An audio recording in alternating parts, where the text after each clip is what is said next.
The Roman Emperor Nero was a man of many vices and evils. Many historians would even go as far as saying that he was the most evil and repugnant Roman emperor. So what was the historical figure of Nero like, and what led to his great persecution of Christians?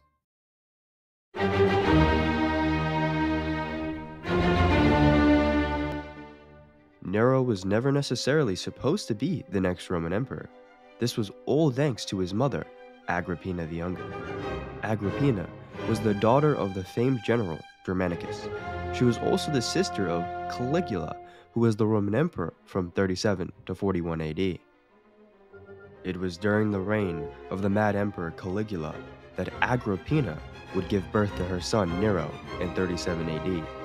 She at the time was married to Domitius, but eventually, after the death of Caligula and the rise of the emperor Claudius, Agrippina married Claudius in 49 AD.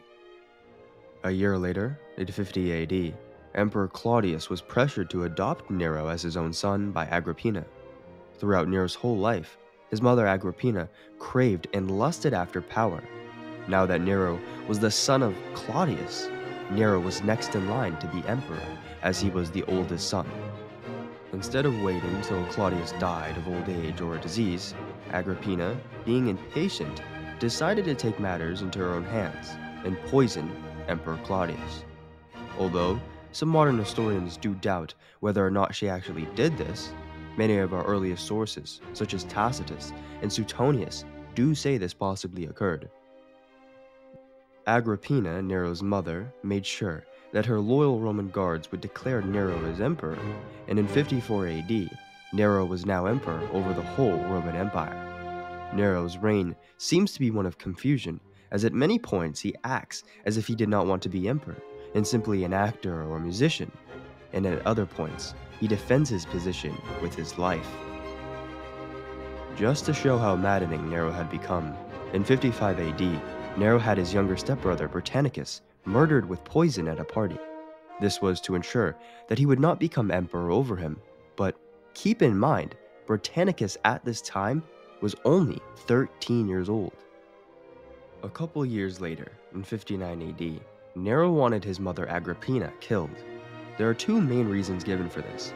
The Roman historian Tacitus states that it was because of the urgency of his future wife, Poppaea.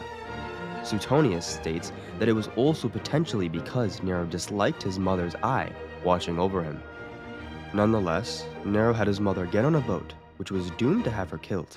Somehow, she escaped the assassination attempt and made it to shore.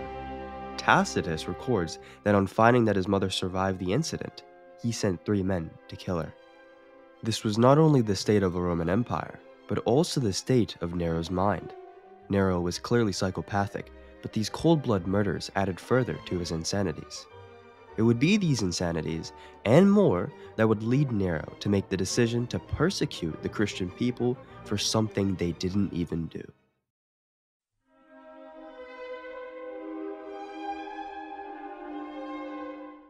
In the year 64 AD, around some shops outside the Circus Maximus in Rome, a small fire began to grow. The fire began to spread quicker than anyone could react, and many Roman citizens were forced to evacuate the city. The fire was so extreme that it burnt down 10 out of the 14 districts in the city of Rome. The Roman historian Tacitus reports that much of the travesty of the fire was not that it killed many people, but that it burnt down almost the whole city with all its ancient structures. This all took place while Nero was in Antium, which was south of Rome. Rumors started to circulate that Nero was actually the one who started the fires. For example, Tacitus states that some people thought he was singing about the destruction of Troy while the fires of Rome took place. Whether or not Nero actually caused the fires of Rome is up for debate. What's not up for debate is what Nero did afterward.